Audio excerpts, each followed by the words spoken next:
Hello and welcome to this season review episode of The Final Whistle with me, Daniel Waterson, reflecting on Hibs' 2017-18 SPFL season that's seen us finish 4th in the league with a record points total since the introduction of the 12-team league, some famous wins, some famous banners, incredible entertainment and most importantly a European spot for us next season. James and I will talk through our highlights of the season in absolutely no order whatsoever. We'll look ahead to Europe and give some early predictions for next season. There's a short quiz to test your knowledge of the campaign, and throughout we'll listen back to some of Cliff Pike and John Stevens' best moments commentating on Hibs TV this campaign, starting now with some of the highlights from July through to the start of October. Fraser Murray into the feet of Simon Murray now. He's taking on his man. It's gone to Fraser Murray with a low shot from about 10 yards out, and it's now 2-0 to Hibernian. 22 minutes gone here, and it's the two Murrays combining. Hibernian 2, Montrose 0. It's gone to John McGinn on this left hand side who crosses it in. It's been headed down there, and it's Ryan Porteous rising highest. He's headed the ball down into the ground, and it bounces over the dive of Ricky Gomez. What a moment that is for the young man, getting his first goal for Hibernian on his second competitive start. McGinn forward now into the path of Martin Boyle, who turns. He's taking on Flanagan, and he gets across in towards the back. There's Simon Murray. What a header that was there from Simon Murray in the 80th minute. He's attacking the ball from about 8 yards out, headed it back across the goal, and it's gone in off the inside of the post. Neil Parry left with absolutely no chance there. What a cross from Boyle, and what a header from Simon Murray. Alloa Athletic 0, Hibernian 3. Simon Murray up against Thomas Czerny from the penalty spot. Murray right footed, lovely finish, just to the goalkeeper's left as Thomas Czerny goes to his right. And after 51 minutes, Hibs 3, Thistle 1. Yard line, Stevenson bowls it in, finds Slivka. Slivka's shot is in the back of the net from right on the D, and Hibs have a 3-1 lead here at Ibrox.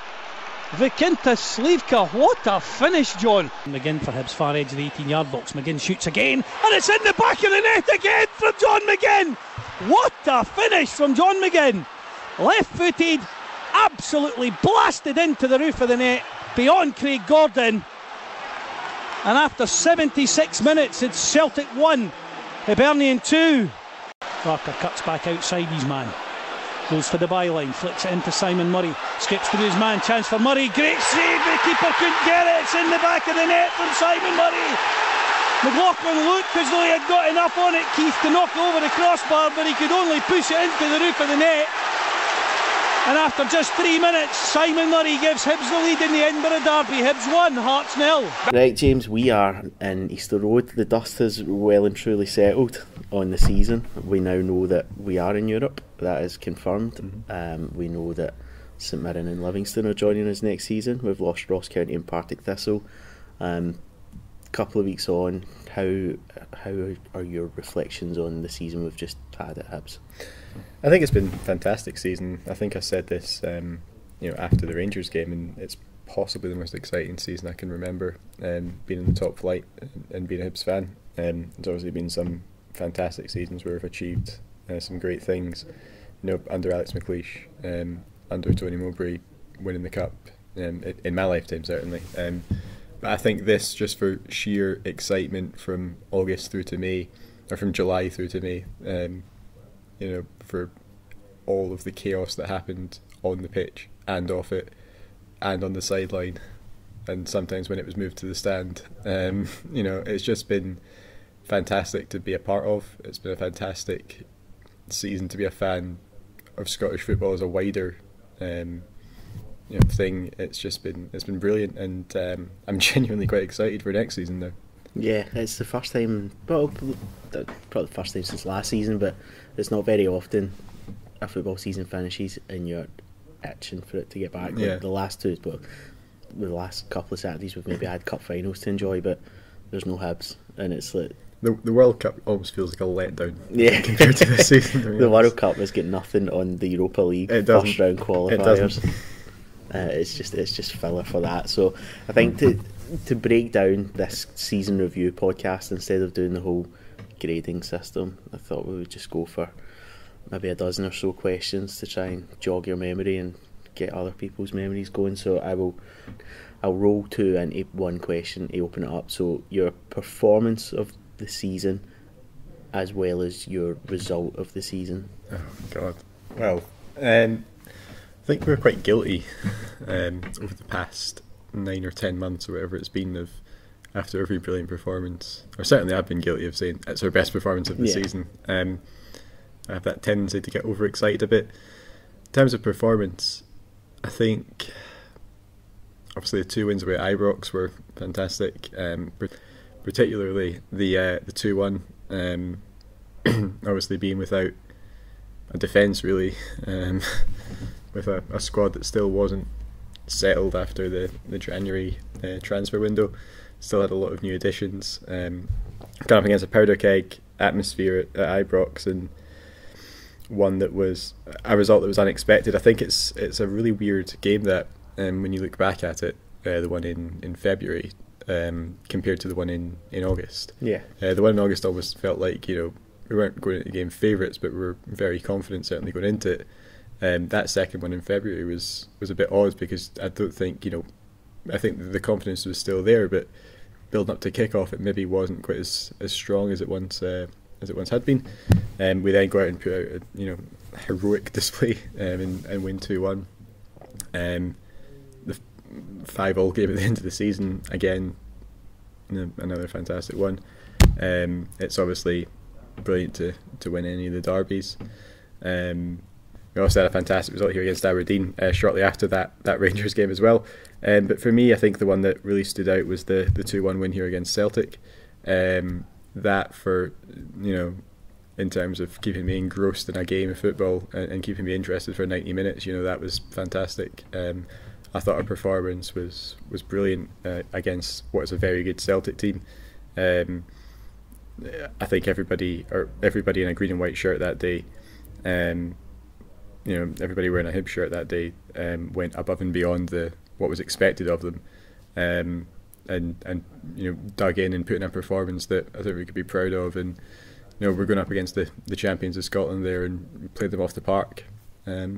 It's one of those where you kind of look at it and go 2-1 probably flatters Celtic a little bit. I thought we were brilliant in that game. I pretty much agree with you. For me, performance was Celtic, because I think it's easily forgotten now that Celtic were expected to win the league that day. They thought they just had to, they maybe didn't think they just had to turn up, but I think those watching on TV and those in the away end thought they just had to turn up, win the league, and that would be that. And Hibs just, it wasn't just the fact that Hibs beat them, Hibs outplayed them from start to finish. So that would be my best performance. In terms of result, I would probably go with the 2-1 win at Ibrox.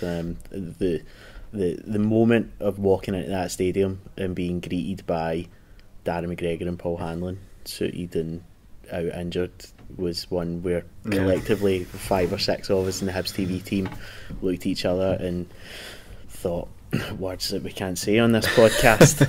And then when it came to actually predicting the lineup, nobody knew.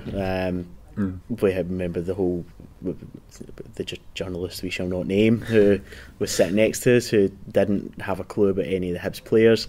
He turned around to his colleague and said that Hibs were going to get pumped. I thought Marvin Bartley was going to play centre back. I think Cliff thought Martin Boyle was going to play right back. Lewis Stevenson ended up playing centre half, which no one expected. I think solidifying his position as the greatest centre half of all time. That was just an incredible result. Not necessarily the most complete Hibs performance, but result wise, that was one that will stick out for me. It was an exciting game of football to watch as well, and it's one of those where I think looking back, it's exciting to be in the stadium. And I know there's 800, 900 fans of that particular club who were in the stadium that day. But it's one of those where I think people remember that game and remember that result and that day for a long time, because it was such a brilliant performance from a team that probably wasn't expected to win, given that we're playing our first choice left back and a teenager at centre half, both of whom were outstanding in the game. And I think the manner of getting all 3 points, and the way we did it, in going 2-1 up, moments losing after Brandon Barker in the first 5 minutes. It was almost like everything was playing against us, and yet we still came out with 3 points. And I think that's almost been the story of the season. Is this is the first Hibs team I can remember in quite a while that's got that ability to grind out 3 points from 1 point, or grind out 1 point from a position where it doesn't look like we're going to get anything. To go back to a few of the other games this season, we didn't touch. I know I've talked about the win against Celtic here, but the 2-2 against Celtic here. Although for maybe 75, 80 minutes we looked second best, that last 10 minutes of that game were probably more exciting than just about any other game I've watched this season, because it was just end to end. It was thrilling. We were Mikael Lustig's boot away from ended Celtic's unbeaten run and winning 3-2. I nearly lost my mind when Ollie Shaw hit that shot. Well, I wonder if through the wonders of technology at this point I could just drop in the Hibs TV commentary, where it was one of the few times that I went with, that helped out with Cliff on commentary, and the noise that I made when Ollie Shaw. It was an incredible noise. I think only dogs could really understand what was going on at that moment. Ambrose whips the ball in. Stokes goes for it with Gordon. He spilled that chance. It's a brilliant clearance from Simonovic off the line. In fact, it was Lustig that cleared it.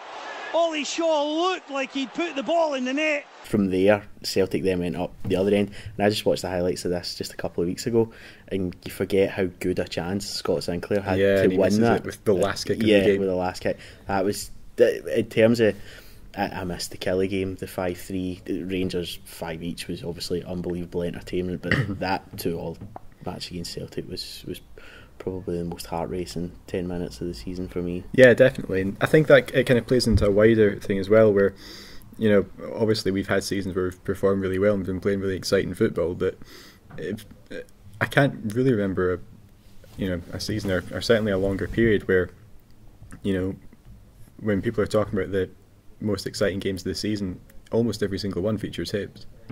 We've had our last 2 home games of the season, we scored 10 goals and conceded 8, I think. That's absolutely insane. Some of the the Celtic game, the 5-0 against Rangers, the 5-3 against Kilmarnock. The Aberdeen game where we won 2-0 here was a really entertaining game to watch. Even the one we lost 1-0 to Aberdeen at Easter Road was a really good game.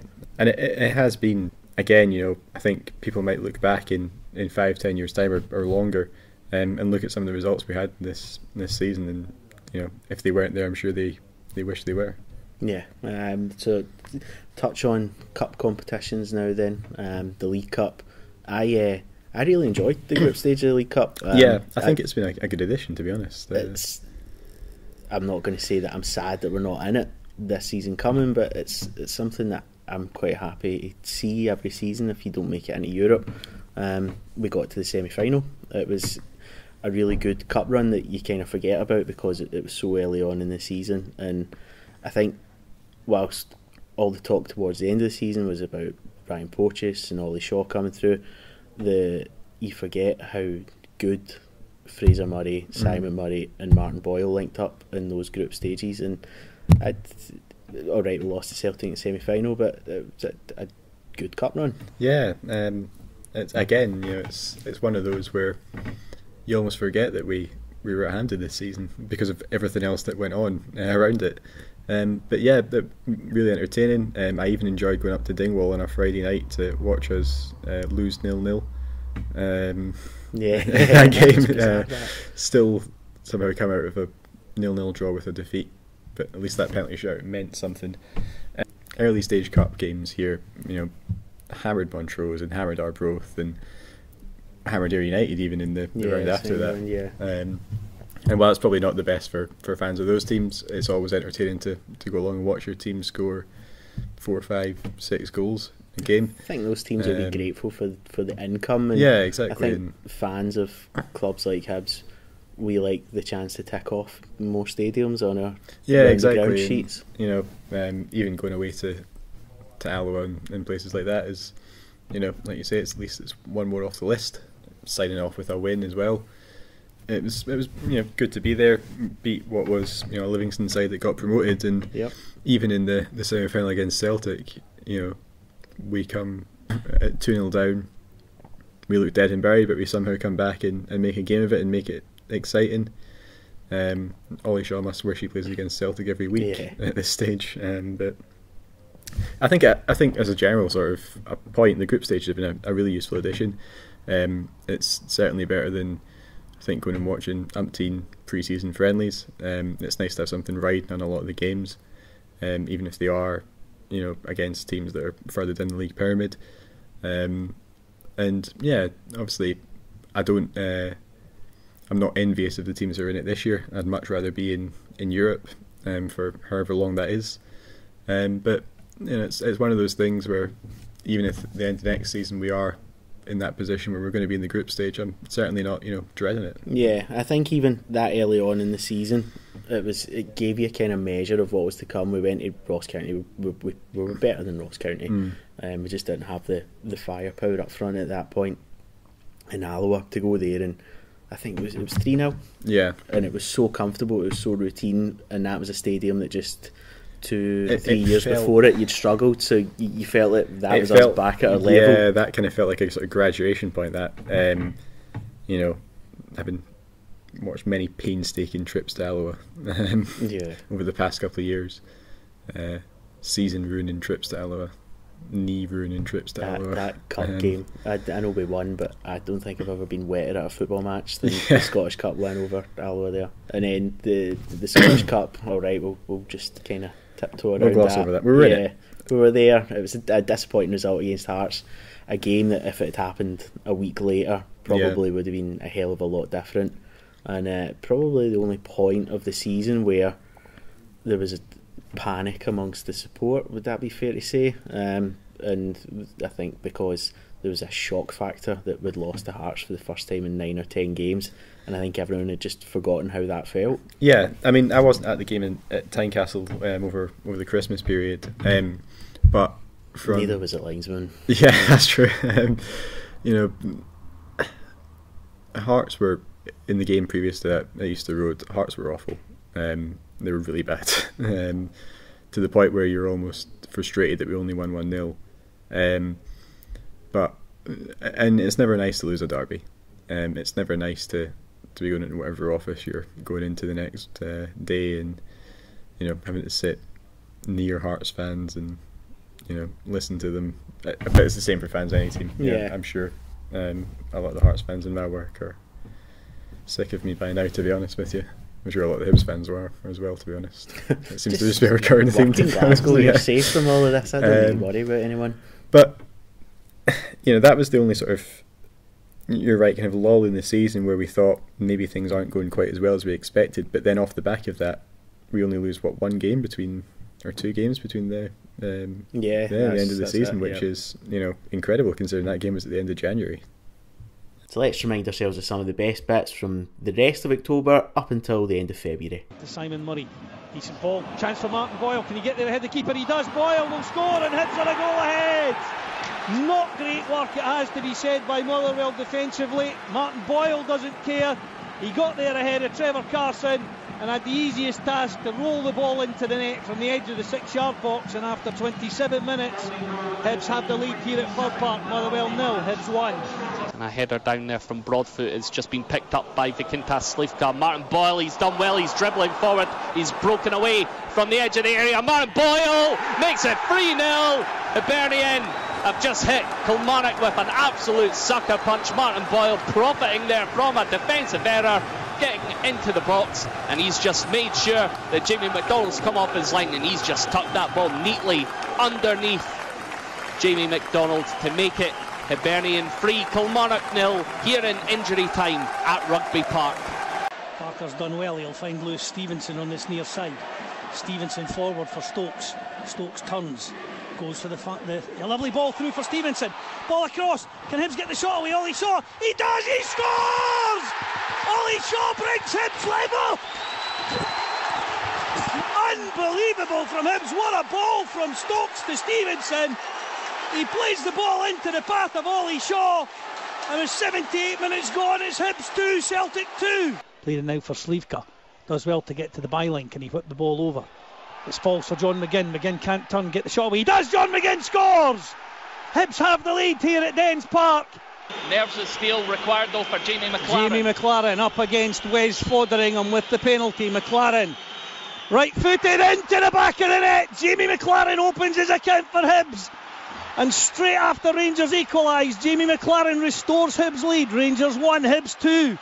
Finds its way to Martin Boyle. Scott Allen, edge of the 18-yard box, twists, turns. Paul Hanlon, left foot, breaks for Campbell, gets the shot, and it's in the back of the net as well.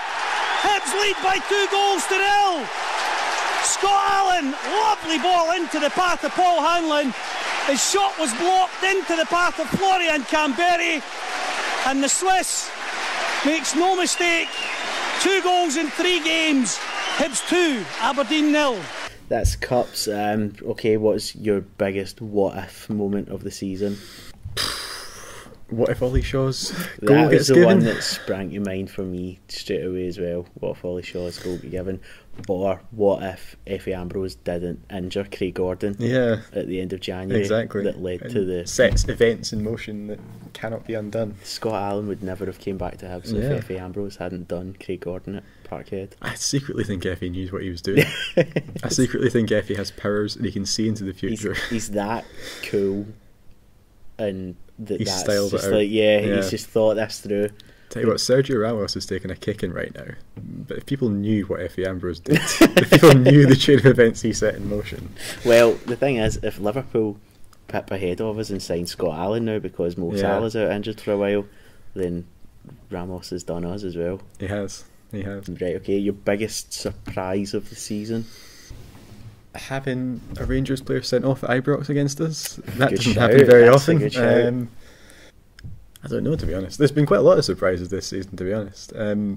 Stokes exit in January? Yeah, Stokes exit in January, but I suppose by the time he actually went, it maybe wasn't Yeah, quite as that's much of a true, surprise.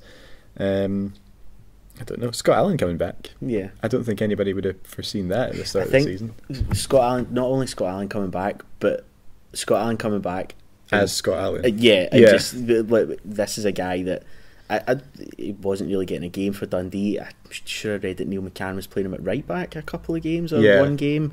So Although I don't think there's much that can explain why Neil McCann does things that No. Neil McCann does. he's too busy trying to fight Tommy Wright Yes. to really plan to that. But yeah, for Scott Allen coming back, and then his think it was, first yeah. game's Ibrox, wins a penalty, absolutely Strolls it. rinses Rangers.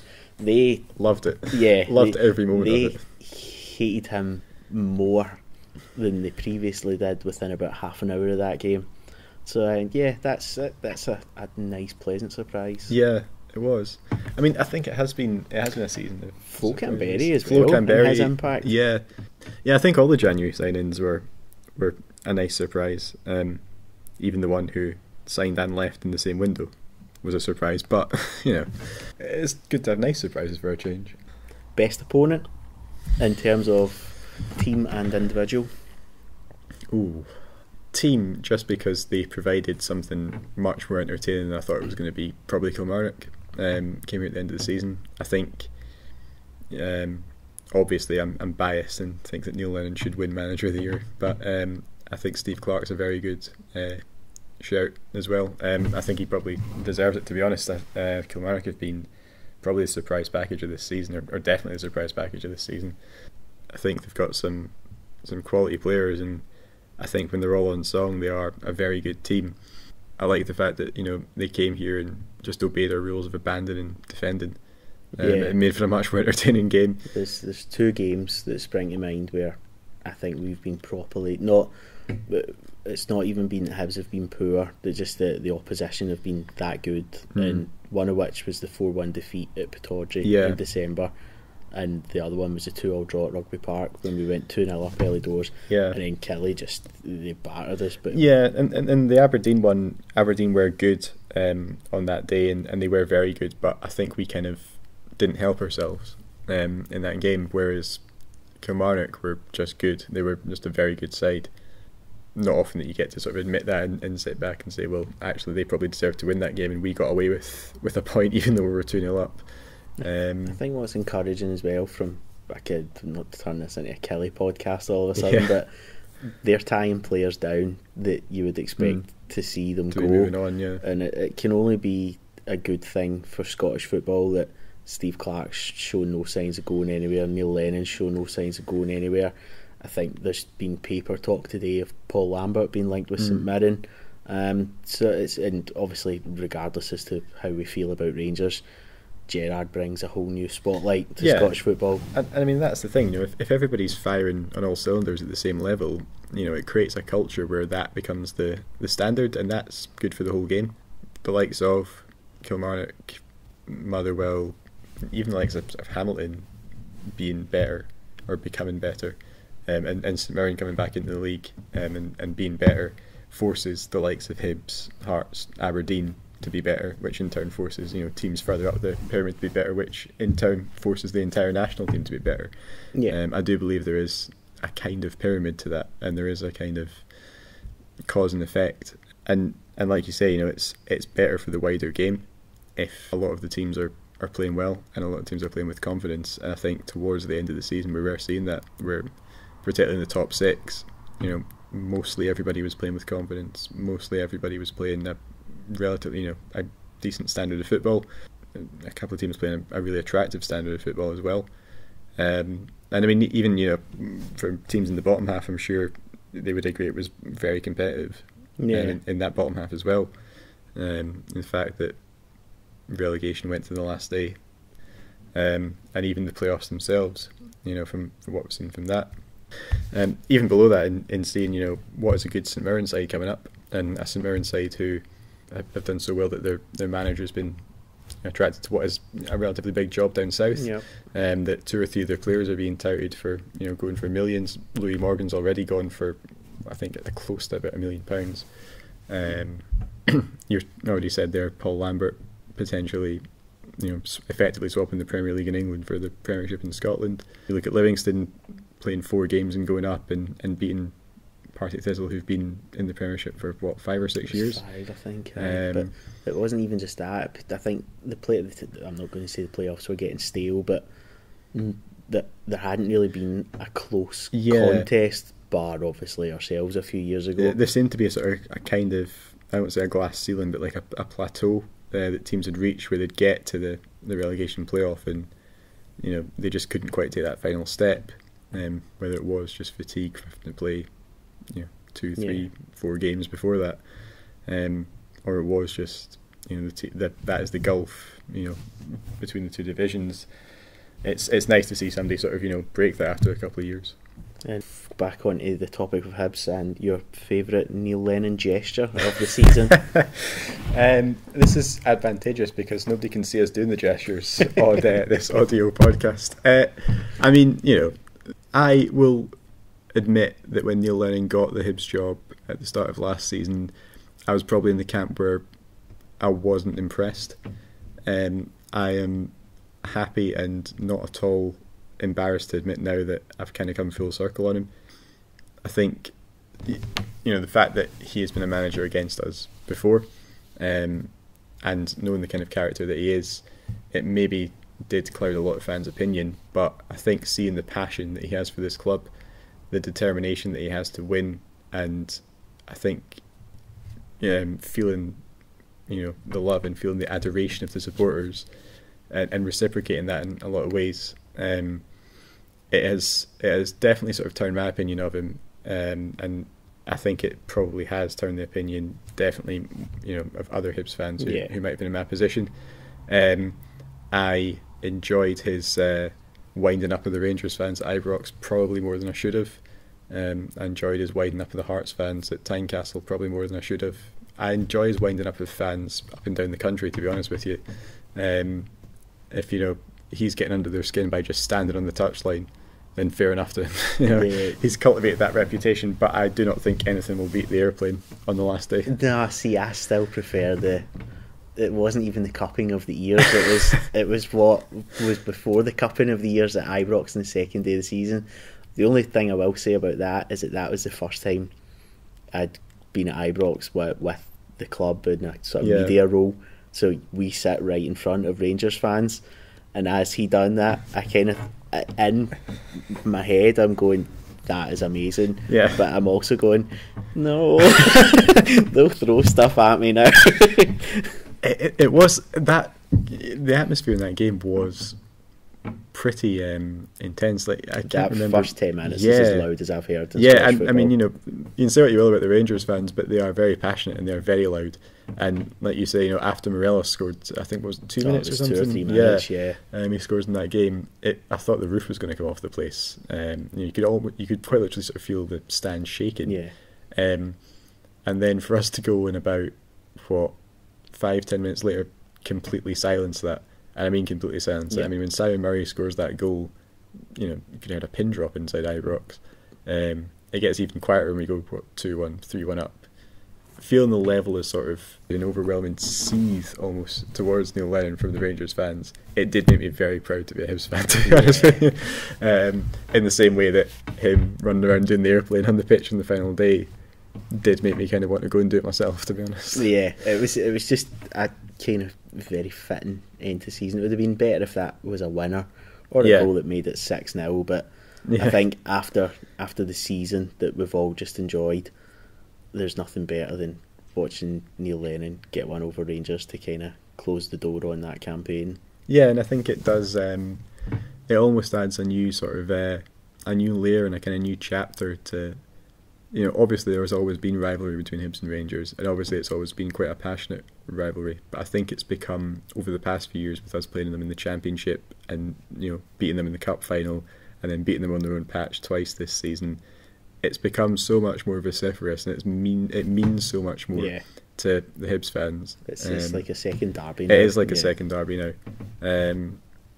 It's been built up so much and hyped up so much every time it comes around. And I think, given our results this season, bar the defeat here in, when was that? December? That was December. Yeah. Which, although could be attributed to bad defending, there's also a huge slice of bad fortune about that as well.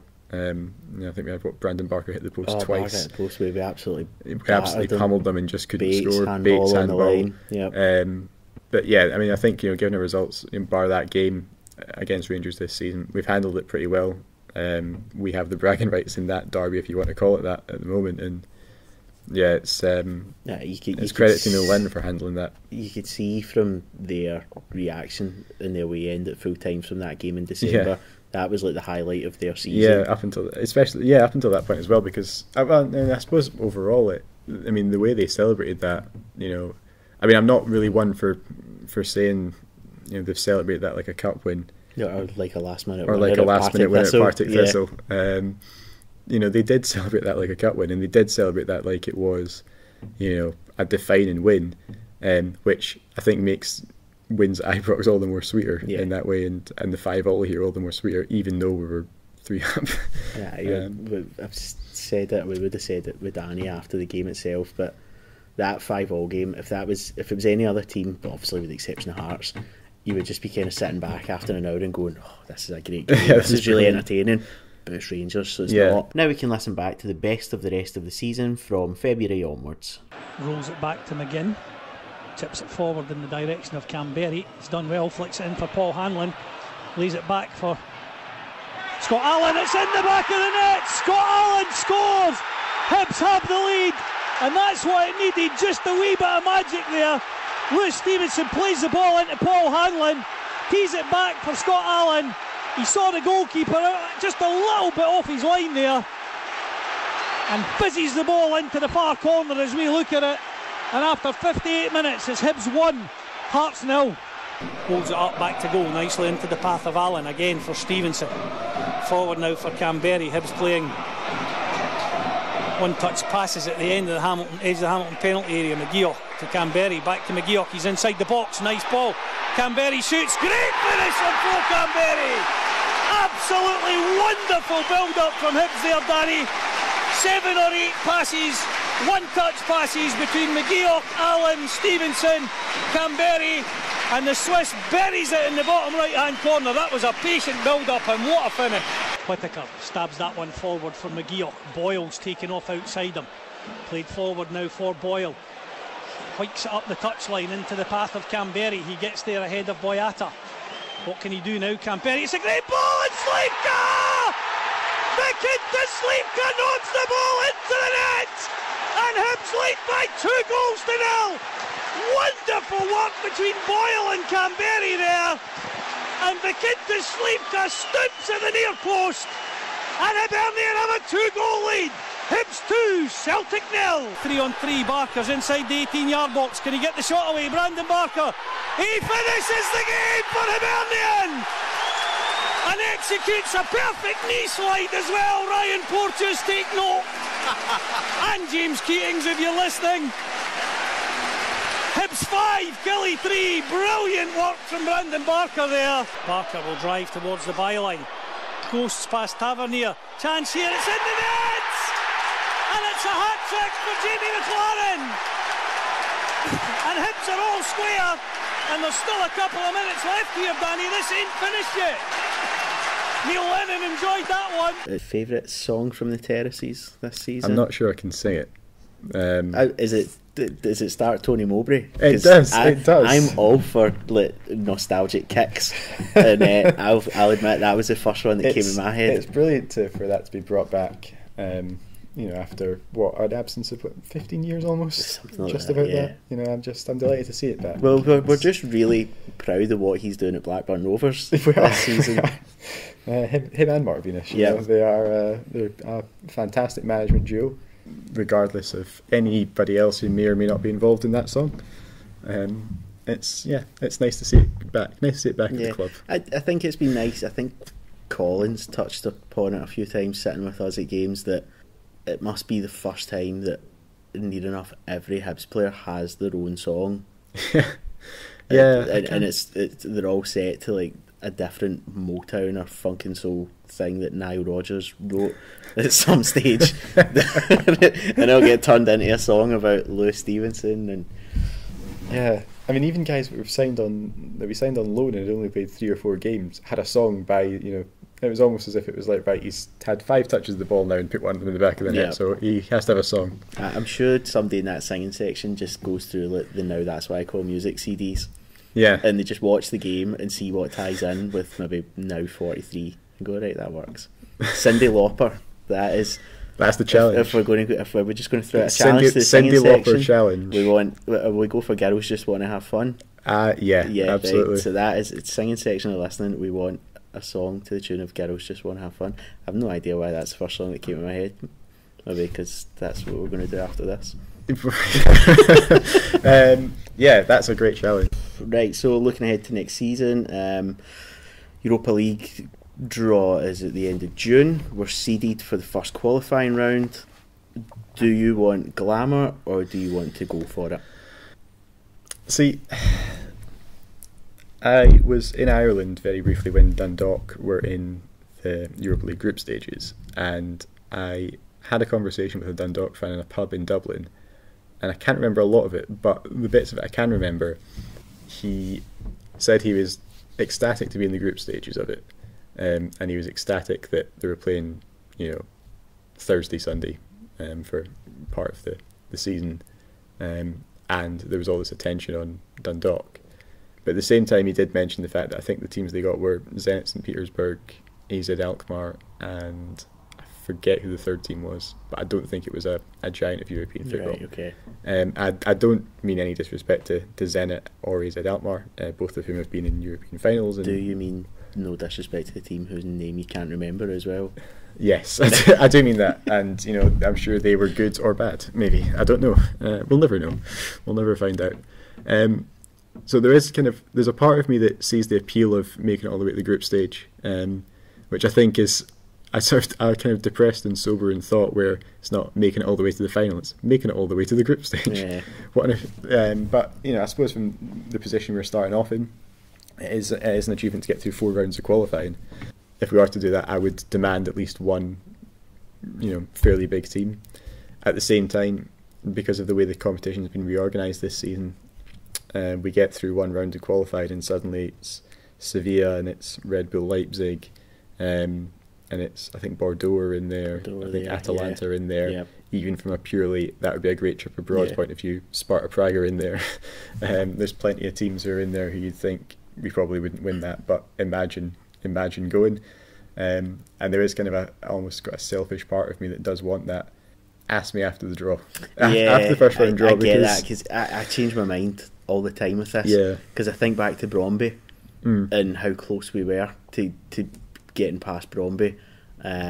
And that was Neil Lennon working with that team for 6 weeks. Yeah. So, and with Neil Lennon's European pedigree, he took Celtic out the Champions League group stages. Obviously, there's that famous win over Barcelona. I look at the first qualifying round and I think I want local. I want Wales or Northern Ireland. And then I look at the second and I just kind of, my eyes just keep getting drawn to Seville. Yeah. And I know we should want, I think, Dundalk are one of the seeded teams, and there'll be teams that we haven't heard of who are probably technically very sound, as I'm sure Aberdeen have found out in the last few years at this stage of the competitions. And I think, well, do I want to take a risk of getting put out by a team from Azerbaijan, or do I just want to go and watch Hibs play in Seville? Yeah, and that's the kind of thing, because I'm sure from the other side of that, there are teams in Azerbaijan who are probably looking at us and thinking, we'll take the Scottish team in the first round. So it's an opportunity to go and, show some teams in Europe what we're made of. In the same way that we are looking at teams like, I think it's Ballatown and Connah's. Is it Connah's Quay? Connah's Quay Nomads. Fantastic name. I don't know where Connah's Quay is. I don't know if Connah's Quay is even the place. I'm just going to assume it is. Apologies to the Nomads. And I think everybody's looking at that one and going, that's the one we want. Battle through that. They've still had to qualify. They still might be a technically decent outfit. Yeah, very true.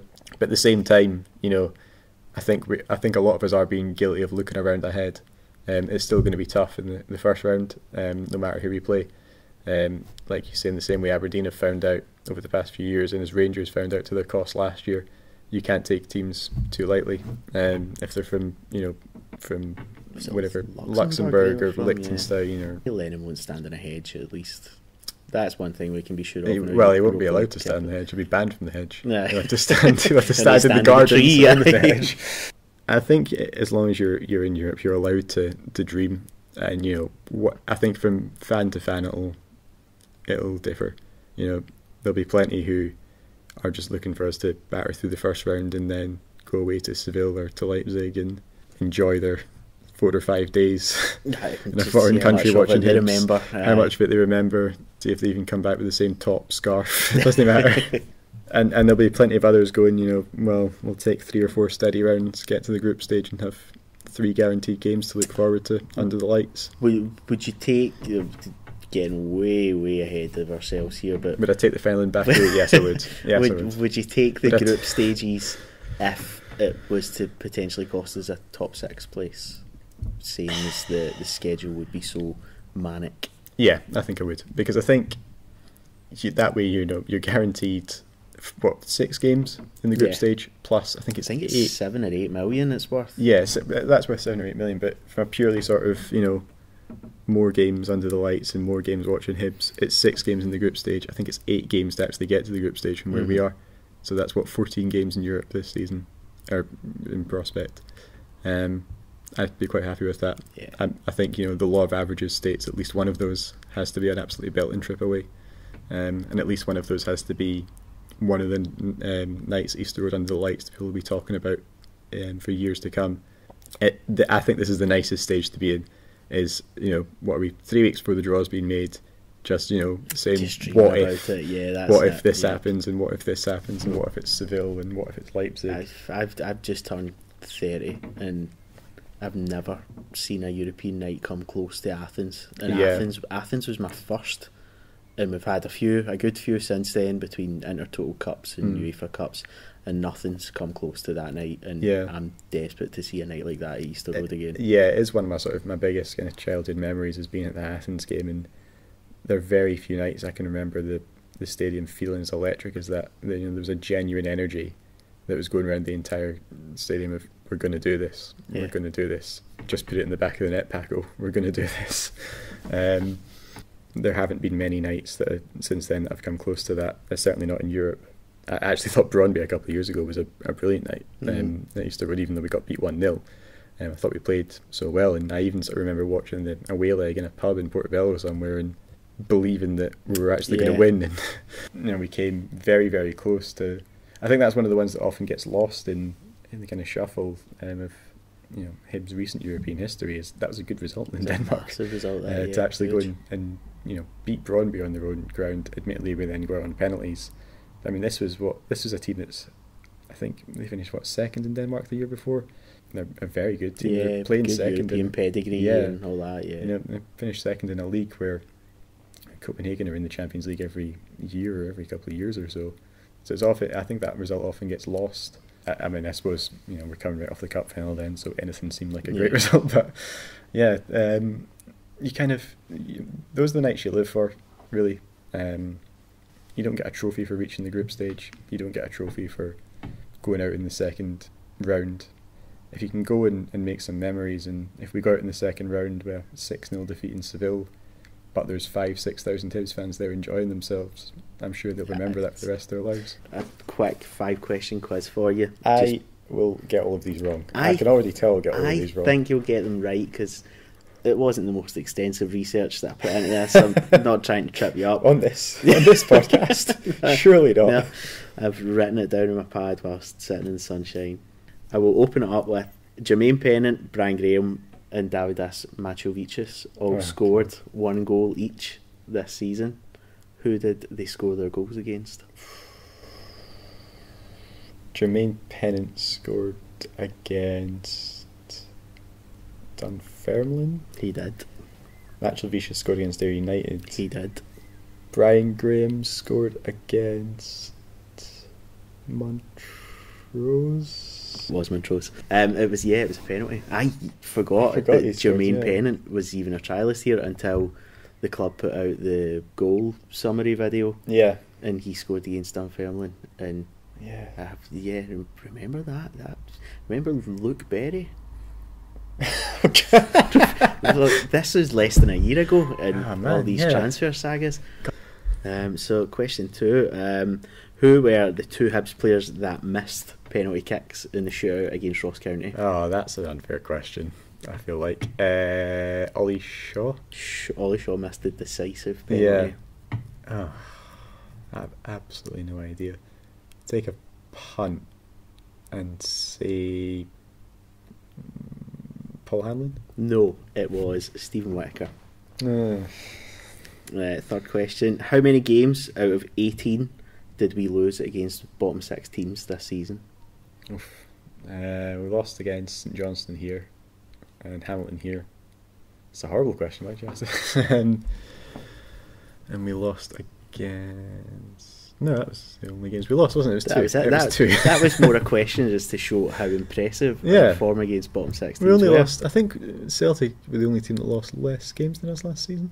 I looked at that earlier. Lost, 6 or 7 games? I think it was 6 or 7. Yeah. But considering that we're supposed to be a side that kind of slips up against the quote-unquote lesser teams, I found that very impressive. Yeah, it's very impressive, Question 4. What team did John McGinn score a header against? He scored a header against Kilmarnock on Halloween. He did, in the 3-0 win. In the 3-0 win, a game that I wasn't at. You weren't. That was the game where I done co-commentary on social media. That was an experience. It was really something. David Gray, if you go back and watch the highlights of that on Hibs TV, had 2 phenomenal assists that day. He did. It was David Gray channeled his inner Danny Alves for that match. Yeah, I'd like to see him get this sort of the tattoos that Danny Alves has got. Well, he'll work in them over the summer. Yeah. Final question: what stadium or stadiums did we score the most goals at away from home this season? We didn't score a lot of goals away from home this season, did we? We scored 5 at Ibrox, and we scored some goals elsewhere. We scored 5 at Ibrox, and we scored 5 at one other ground. Oh, Rugby Pugby. We did, Rugby Park, which again I just thought was dead impressive, considering that Ibrox is obviously not the easiest place in the world to have a go, and Rugby Park was the home of the darlings of Scottish football for a lot of last season. A difficult pitch for that 3-0 one. I think only in hindsight you realise just how impressive a result that 3-0 win was at Rugby Park in October. We kind of almost I would say we got away with it because we beat Killie here, a couple of months later, but I think it was just after Steve Clarke had taken over, and he hadn't had enough a chance to have a good look at his team, so he kind of stole in and took her 3 points there. They looked decent. That was the first make it. I remember they got a really good reception off the home crowd at the end of the game. Yeah, they did play well in that game, because they had a couple of Marciano had a few really good saves. Best Marciano save of the season. Oh, he had a lot of good ones. There was Chris Boyd, he saved a couple from in that game that were really good. There was one at Dens Park, an unbelievable save. I think there's one in the Cup Derby from Mitchell sort of catch it on the volley. Yep. Is an incredible save. I've got that one against Hearts, I think. Just to wrap it up, we've already said that there's, I think, 11,000 season ticket holders. I can't imagine there'd be many people swithering, but if there was anyone swithering, what would be your message, James Delaney? I think there'll be plenty of people who have watched on TV this season, and if they haven't been able to make a game, followed it however they follow it, and been genuinely excited to be a Hibs fan at this point. There are plenty of people who came and saw it and have been excited this season, and have, like me, had one of the best seasons of their lives. The only way that sort of keeps going is if people keep backing the team. If the team perform the way they have this season, people will keep backing them. So, early predictions for next season. I'll throw one out straight away. Ryan Porteous will be a first team regular in the Hibs defence. Yeah, I watched the Toulon tournament game the other day. Ryan Porteous played centre half, and he got off to a little bit of a rocky start, but he made a couple of really good tackles and a couple of really good blocks and interceptions. I think it's easy to forget that he's still quite young, and he's still very young. But his performances last season against Rangers, he was absolutely outstanding. I thought he was our man of the match that day.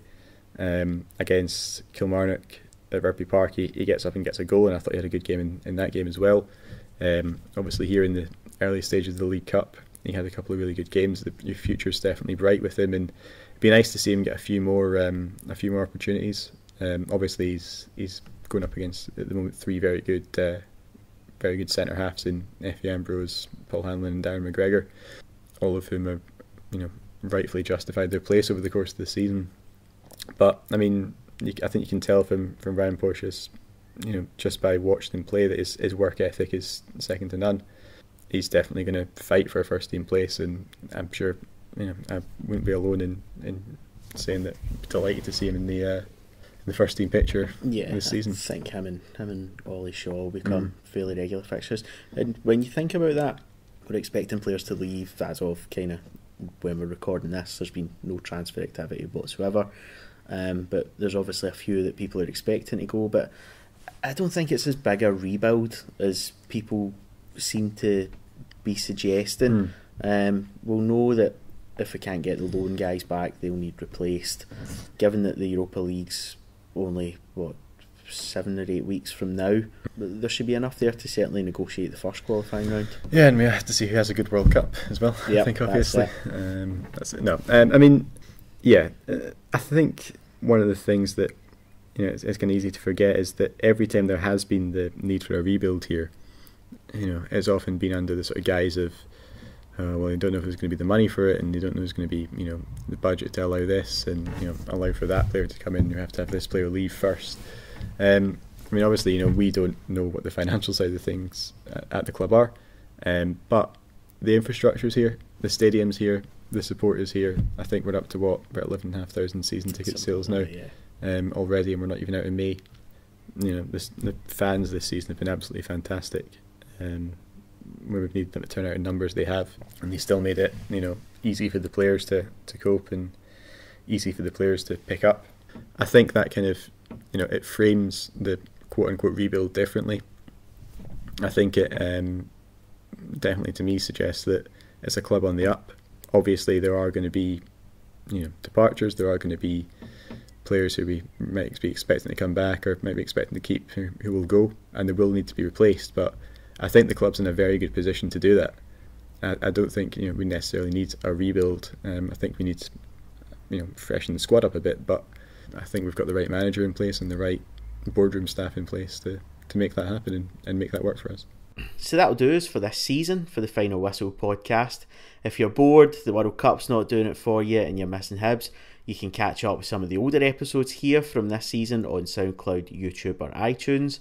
Extended highlights from all this season's Hibs games, as well as a huge archive of other classics and old DVDs, are all on Hibs TV if you want to subscribe.